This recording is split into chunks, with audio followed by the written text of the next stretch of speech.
Good morning students, कैसे हो आप सभी। जैसा कि आपको पता है कि हमारा जो 7वां अध्याय है वो चल रहा है, जीव जनन कैसे करते हैं। तो देखिए, जो अपने चैप्टर की हेडिंग है अध्याय 7 जीव जनन कैसे करते हैं।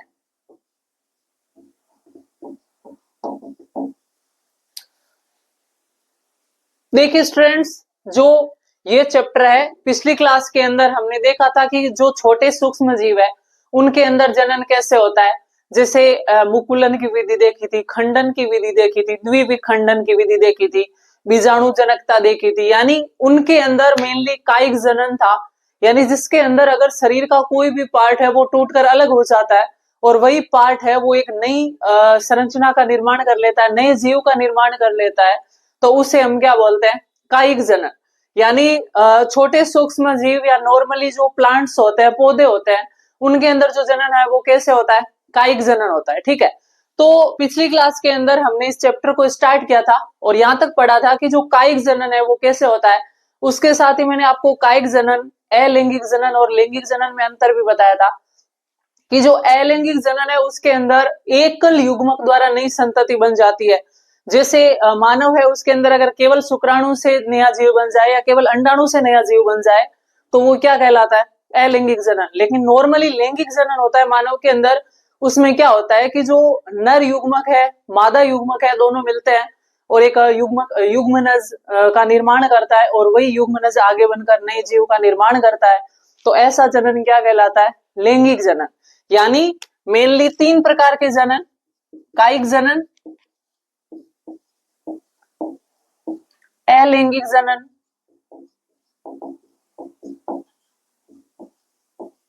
और जो तीसरे प्रकार का होता है वो होता है लैंगिक जनन। कायिक जनन के अंदर शरीर की कोई भी कायिक कोशिका जिसका कोई भी भाग टूटकर अलग हो जाए, वो एक नया शरीर बना लेता है। जैसे ये कोई जीव है, इसके अंदर इस प्रकार की ये भुजाएं हैं, अब ये भुजा टूटकर अलग हुई और इससे बिल्कुल ऐसा ही नया जीव बन गया। और कैसी कोशिकाओं के द्वारा, कायिक कोशिकाओं के द्वारा। तो वो जनन क्या कहलाएगा, कायिक जनन। शुरू में ही मैंने आपको बताया था हमारे शरीर में 2 प्रकार की कोशिका होती है, कायिक कोशिका और लैंगिक कोशिका। जो लैंगिक अंगों में कोशिका पाई जाती है, जैसे नर के अंदर वृषण की कोशिका है, मादा के अंदर अंडाशय की कोशिका है, वो कोशिका है लैंगिक कोशिका। बाकी हमारे शरीर की जितनी भी कोशिका वो कैसी कहलाती है, कायिक कोशिका।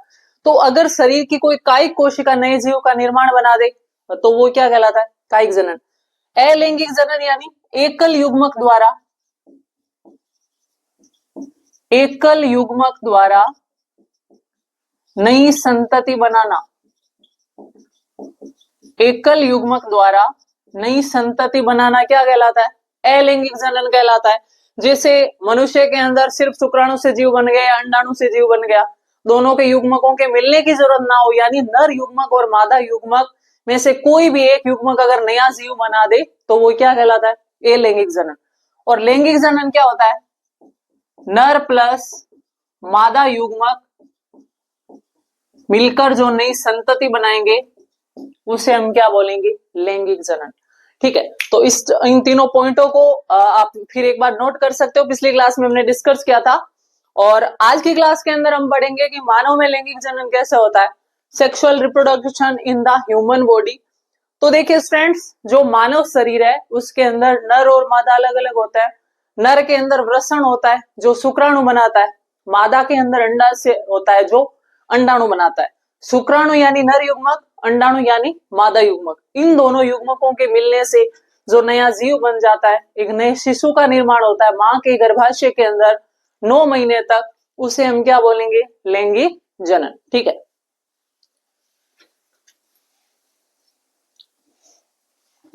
तो देखिए इसको हम समझते हैं, मानव में लैंगिक जनन।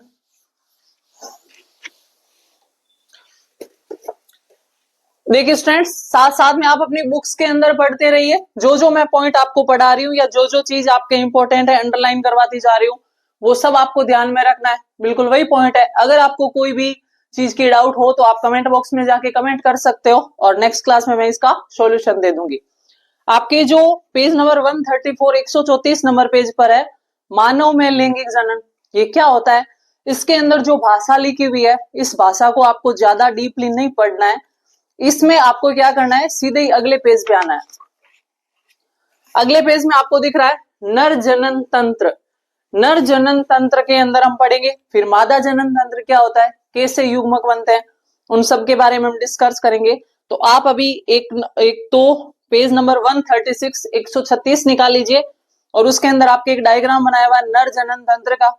पहला पॉइंट तो ये डायग्राम आपको बिल्कुल याद करना है, क्वेश्चन आता है नर जनन तंत्र का सचित्र वर्णन कीजिए, यानी किस प्रकार नर जनन तंत्र बना होता है, कैसे दिखता है, इसकी संरचना कैसी है, उसके कौन कौन से भाग है, कौन कौन से भाग क्या काम करते हैं, वो सारा डीपली आपको लिखना होता है। और लगभग लघुतरात्मक प्रश्न के अंदर ये क्वेश्चन आता है, या तो नर जनन तंत्र का या मादा जनन तंत्र का। ठीक है, तो अभी हम पढ़ते हैं नर जनन तंत्र।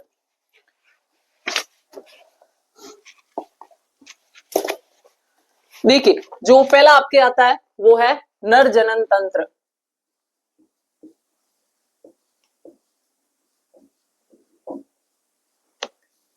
देखिए स्टूडेंट्स, जो मनुष्य का नर जनन तंत्र है वो किस किस से मिलकर बना होता है? वृषण या टेस्टिज, वृषण कोश, शुक्रवाहिनी,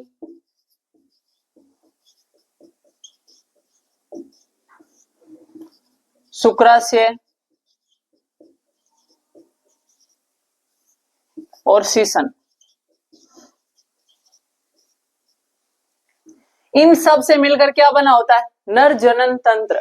देखिए वृषण मनुष्य का नर जनन अंग है। क्या है ये? नर जनन अंग है, मुख्य नर जनन अंग है।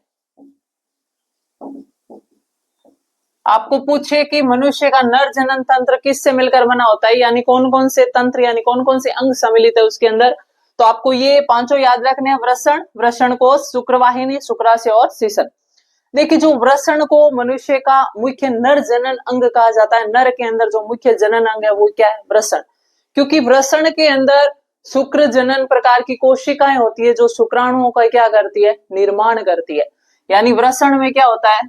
शुक्राणुओं का निर्माण, शुक्राणुओं का निर्माण। और ये शुक्राणु क्या होते हैं? नर युग्मक। शुक्राणु क्या होते हैं? नर युग्मक। उसके अलावा वृषण कोश क्या होता है? देखिए जो नर है उसके अंदर दो वृषण होते हैं, एक ये और एक ये, और ये दोनों वृषण है वो एक थैली जैसी संरचना के अंदर स्थित रहते हैं। इस थैली को क्या बोलते हैं? वृषण कोश। क्या बोलते हैं? वृषण कोश। और ये क्या है? ये है वृषण। ये वृषण कोश क्या करती है कि तापमान को मेंटेन करके रखती है। जैसे कि आपको पता होगा कि जो शुक्राणु का निर्माण होता है वो एक नॉर्मली शरीर के टेम्परेचर के बराबर टेम्परेचर पर होता है, 30 से 40 डिग्री सेंटीग्रेड का तापमान चाहिए।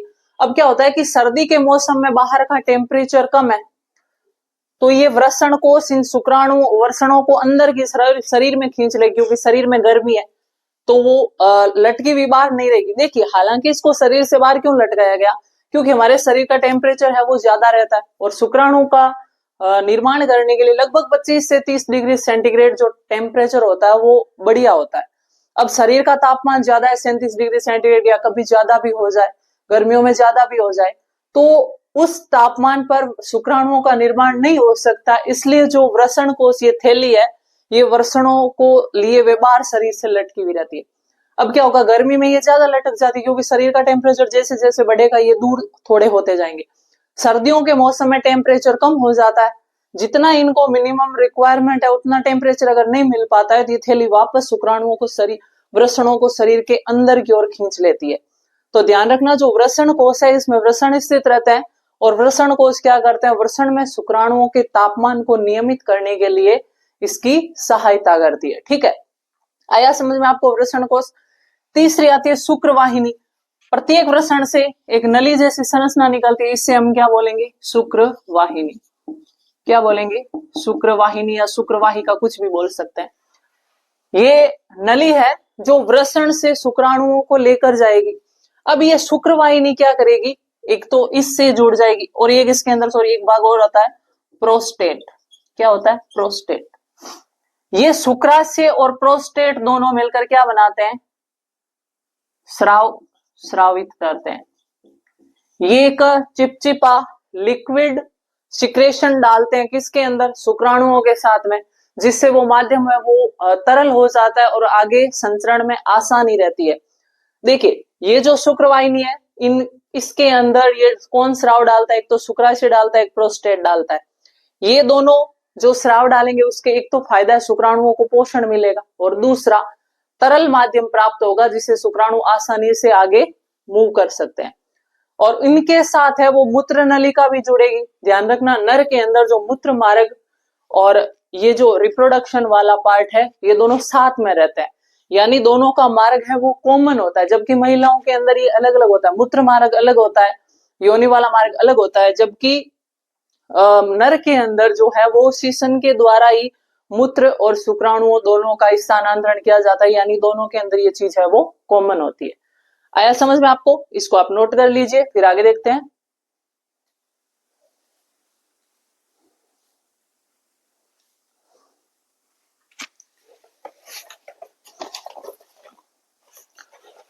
देखिए स्टूडेंट्स, अब हम किताब की भाषा पढ़ते हैं, इसको आप अपने एक रफ पेज के अंदर बना लेंगे समझने के लिए, बाकी हम किताब के अंदर पढ़ते हैं। देखिए नर जनन तंत्र में क्या लिखा हुआ है, जनन कोशिका उत्पादित करने वाले अंग एवं जनन कोशिकाओं को निषेचन तक स्थान, निषेचन के स्थान तक पहुंचाने वाले अंग संयुक्त रूप से क्या कहलाते हैं, नर जनन तंत्र। ये भी ध्यान रखना आपको।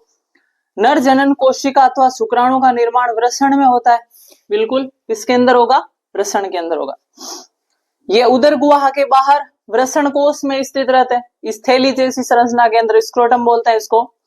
इसका कारण यह है कि शुक्राणु के उत्पादन के लिए आवश्यक तापमान शरीर के तापमान से कम होना चाहिए, यानी शुक्राणु के निर्माण के लिए 25 से 30 डिग्री सेंटीग्रेड टेम्परेचर चाहिए, जबकि हमारे शरीर का टेम्परेचर 37 डिग्री सेंटीग्रेड होता है। टेस्टोस्टेरोन हार्मोन के उत्पादन और स्राव में वृषण की भूमिका की चर्चा हम पिछले अध्याय में कर चुके हैं। पिछली क्लास के अंदर हमने पिछले अध्याय के अंदर हार्मोनों में बढ़ा था, जिसके अंदर नर जनन हार्मोन होता है वो टेस्टोस्टेरोन होता है, तो इसका निर्माण भी कौन करता है, वृषण करता है। टेस्टोस्टेरोन हार्मोन का निर्माण। देखिए स्टूडेंट्स, ये जो हार्मोन है ये दो काम करता है, एक तो ये शुक्राणुओं के निर्माण को प्रेरित करेगा, और दूसरा जो भी नर में द्वितीयक लैंगिक लक्षण आते हैं जैसे दाढ़ी मूंछ का आना, आवाज का भारी होना, ये सारे चेंजेस भी कौन करता है, टेस्टोस्टेरोन हार्मोन करता है। टेस्टोस्टेरोन हार्मोन के उत्पादन और स्राव में इस वृषण की भूमिका की चर्चा हम पिछले अध्याय में कर चुके हैं। शुक्राणु उत्पादन के नियंत्रण के अतिरिक्त टेस्टोस्टेरोन लड़कों में यौन अवस्था के लक्षणों को भी नियंत्रित करता है, जिसे द्वितीयक लैंगिक लक्षण कहते हैं। उत्पादित शुक्राणुओं का मोचन शुक्रवाहिकाओं द्वारा होता है। ये जो नलिका है वो क्या है, शुक्रवाहिका। ये शुक्रवाहिकाएं मूत्राशय से आने वाली नली से जुड़कर एक संयुक्त नली बनाती है, अतः मूत्र मार्ग शुक्राणु और मूत्र दोनों के प्रवाह में उभय मार्ग है, यानी दोनों ही इसी से निकलते हैं। प्रोस्टेट तथा शुक्राशय अपने स्राव शुक्रवाहिका में डालते हैं, जिससे शुक्राणु में एक तरल माध्यम में आ जाते हैं। इसके इस कारण इनका स्थानांतरण सरलता से होता है, साथ ये स्राव उन्हें पोषण भी प्रदान करता है। किसका स्राव, शुक्राशय और प्रोस्टेट का स्राव। शुक्राणु एक सूक्ष्म संरचना होती है जिसमें आनुवांशिक पदार्थ होते हैं, जो भी पिता के लक्षण है वो किसमें होंगे, शुक्राणु में होंगे, जिससे वो आगे बच्चे में जाएंगे। शुक्राणु में एक लंबी पूंछ होती है जो उसे मादा जनन की ओर तैरने में सहायता करती है। पूंछने के अंदर ऊर्जा होती है, एटीपी होती है, जिससे शुक्राणु तैरते हुए मादा योनि मार्ग तक, मादा गर्भाशय तक पहुंचते हैं। इसके बाद आता है आपके मादा जनन तंत्र, ठीक है, तो इसको हम डिस्कस करते हैं आगे।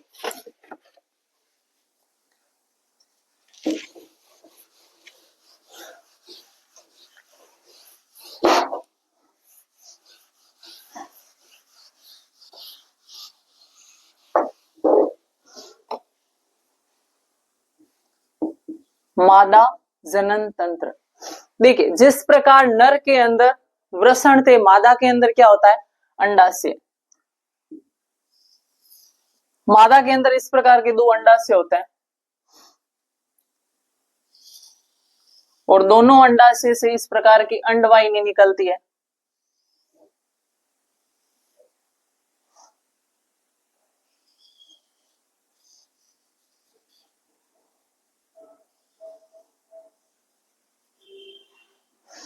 ये क्या है? अंडाशय। और ये क्या है? ये है गर्भाशय। ये नली क्या कहलाएगी?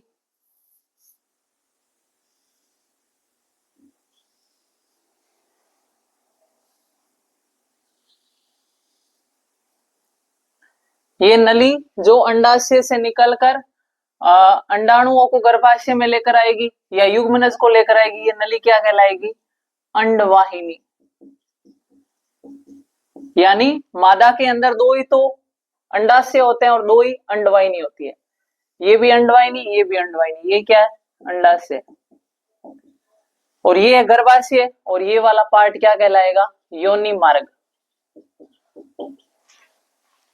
देखिए स्टूडेंट्स, महिला के अंदर प्रत्येक मंथ के अंदर एक अंडाशय एक अंडा रिलीज करता है। अब जैसे इस महीने इस अंडाशय से निकल गया तो दूसरे महीने इससे निकलेगा, तीसरे महीने इससे निकल गया, चौथे से इससे निकलेगा। कभी कभी ऐसा होता है कि दोनों साथ में ही काम करते हैं, दो अंडे निकल जाते हैं। और अगर उस टाइम सेक्स हुआ तो क्या होगा कि नॉर्मली युग्मनज या जुड़वा बच्चे पैदा होते हैं। ठीक है, अब क्या होगा कि जैसे ही अंडाशय है वो अंडा निकालेगा, जैसे इसने यहां से अंडा निकाला तो ये अंडा क्या करेगा? इस अंडवाहिनी अंदर जाएगा और अंडवाहिनी क्या करेगी? इसको या नली में लेकर आएगी। इसको अंडवाहिनी का संकीर्ण पथ बोलते हैं, जहां पर आकर इधर से योनि मार्ग से होते हुए शुक्राणु यहाँ आएंगे, इधर से अंडाणु आएगा और यहाँ पर मिलकर दोनों क्या बना लेंगे? युग्मनज।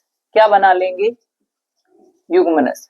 तो आपको मेनली क्या ध्यान रखना है? मादा जननांग का पार्ट है अंडाशय, दो अंडवाहिनी, एक गर्भाशय और योनि मार्ग। आया ना समझ में? किस प्रकार अंडाशय से प्रत्येक महीने एक अंडाशय से एक अंडा निकलता है, जो से एक शुक्राणु मिलेगा और यहाँ पर जैसे ये युग्मनज बन जाएगा, मतलब बच्चे की प्रारंभिक कोशिका, ये कोशिका फिर इधर रवाना हो जाएगी और रवाना होकर गर्भाशय में कहीं पर भी ये रोपित हो जाएगी और 9 महीने में भ्रूण का क्या होगा? विकास होगा। और ये जो नली, ये बच्चा है जो माँ के पेट से गर्भाशय से जिस एक नाल द्वारा जुड़ा रहता है उसे क्या बोलते हैं? अपरा। क्या बोलते हैं? अपरा। इस अपरा के द्वारा ही माँ के बच्चेदानी से बच्चे को पोषण, ऑक्सीजन सारा मिलता रहता है और बच्चे के अंदर का जो उत्सर्जित पदार्थ है वो माँ के खून में जाता रहता है। ठीक है, तो ये है मादा जनन तंत्र। अब इसको हम बुक में देखते हैं। देखिए, मादा जनन कोशिकाओं अथवा अंड कोशिका का निर्माण अंडाशय में होता है। ये कुछ हार्मोन भी उत्पादित करती है। चित्र 7.11 को ध्यानपूर्वक देखिए तथा मादा जनन तंत्र के सभी अंगों को पहुंचानी है। देखिए जो मैंने डायग्राम बनाया वो आपके बुक में दिया हुआ है बिल्कुल, जिसके अंदर अंडवाहिनी, जिसको फैलोपियन ट्यूब भी बोलते हैं, अंडाशय है, गर्भाशय है, ग्रीवा और योनि। लड़की के जन्म के समय अंडाशय में हजारों अपरिपक्व अंडे होते हैं। यौनारंभ में इनमें से कुछ परिपक्व होने लगते हैं। दो में से एक अंडाशय द्वारा प्रत्येक माह एक अंड परिपक्व होता है। महीन अंडवाहिका अथवा फैलोपियन ट्यूब द्वारा ये अंडकोशिका गर्भाशय तक ले जाए जाते हैं।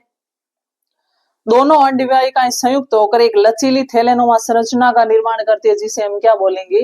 गर्भाशय। गर्भाशय ग्रीवा द्वारा योनि में खुलता है। मैथुन के समय शुक्राणु योनि मार्ग में स्थापित होते हैं, जहां से ऊपर की ओर यात्रा करके ये अंडवाहिनी तक पहुंच जाते हैं, जहां से अंड कोशिका से मिल जाते हैं। यहाँ अंड कोशिका से मिल जाते हैं। निषेचित अंडा विभाजित होकर कोशिकाओं की एक गेंद जैसी संरचना या भ्रूण बनाता है। यह भ्रूण गर्भाशय में आकर स्थापित हो जाता है, जहां ये लगातार विभाजित होकर वृद्धि करता है तथा अंगों का विकास करता है। यानी यहाँ रोपित होने के बाद 9 महीने तक माँ के पेट के अंदर बच्चे का विकास होता जाता है, सारे अंगों का निर्माण होता जाता है और 9 महीने के पश्चात एक शिशु, पूर्ण विकसित शिशु के रूप में इसका जन्म होता है। हम पहले पढ़ चुके हैं कि माँ का शरीर गर्भ धारण और उसके विकास के लिए विशेष रूप से अनुकूलित होता है, अतः गर्भाशय प्रत्येक माह भ्रूण को ग्रहण करने और उसके पोषण हेतु तैयारी करता है। इसकी आंतरिक परत मोटी होती है तथा भ्रूण के पोषण हेतु रुधिर प्रवाह भी बढ़ जाता है। देखिए ये जो गर्भाशय की आंतरिक दीवार है ना, ये प्रत्येक महीने तैयार होती है। किसके लिए? बच्चे को रोपित करने के लिए। अब ये पूरे महीने अपनी इस दीवार को मोटा बनाएगी रक्त वाहिकाओं के द्वारा, ताकि बच्चा आकर अगर इससे जुड़े तो वो 9 महीने तक अच्छा पोषण प्राप्त कर पाए। लेकिन यदि निषेचन नहीं होता है, प्रेगनेंसी नहीं होती है, तो क्या होता है कि 1 महीने के बाद 28 दिनों के बाद रजोधर्म आता है, पीरियड्स आते हैं महिला के अंदर, जिसके अंदर क्या होता है कि जो ये गर्भाशय की आंतरिक दीवार है ये टूटकर ब्लड के रूप में शरीर से निकलने लगती है। 5 दिन तक ये आर्तव चक्र चलता है। उसके बाद जैसे ये बच्चेदानी एकदम साफ हो जाती है, फिर अगले दिन फिर ये शुरू हो जाती है अगले चक्र के लिए पूरे, कि जैसे फिर गर्भ धारण होगा मान लो, तो ये फिर अपनी दीवार को बढ़ाती है। अगर गर्भ धारण हो गया तो ये दीवार 9 महीने तक रहती है, यानी 9 महीने तक जब प्रेगनेंसी होती है तो 9 महीने तक महिला के अंदर आर्तव चक्र पीरियड्स नहीं आएंगे। और अगर इसके अंदर रोपण नहीं हुआ तो अगले महीने फिर ये दीवार टूटकर शरीर से निकलने लगती है ब्लड वेसल्स के रूप में, ब्लड के टुकड़ों के रूप में, ब्लड के रूप में। ठीक है, देखिए भ्रूण को मां के रुधिर से ही पोषण मिलता है। इसके लिए एक विशेष संरचना होती है जिसे प्लेसेंटा कहते हैं, प्लेसेंटा या अपरा या आंवल भी बोलते हैं सामान्य भाषा में इसको। ये एक तस्तरी नुमा संरचना होती है जो गर्भाशय की भित्ति में धंसी हुई होती है। इसमें भ्रूण की ओर से उत्तक में प्रवर्ध होते हैं। मां के उत्तकों में रक्त स्थान होते हैं जो प्रवर्ध को आच्छादित करते हैं। ये मां से भ्रूण को ग्लूकोज, ऑक्सीजन और अन्य पदार्थों के स्थानांतरण हेतु एक वृहद क्षेत्र प्रदान करते हैं। विकासशील भ्रूण द्वारा अपशिष्ट पदार्थ उत्पन्न होते हैं जिनका निपटान उन्हें प्लेसेंटा के माध्यम से मां के रुधिर में स्थानांतरण होता है। यानी जो भी बच्चे को पोषण मिलेगा वो मां के खून से अपरा द्वारा बच्चे में जाएगा, और बच्चे के अंदर जो भी उत्सर्जित पदार्थ है वो अपरा द्वारा मां के खून में चला जाएगा।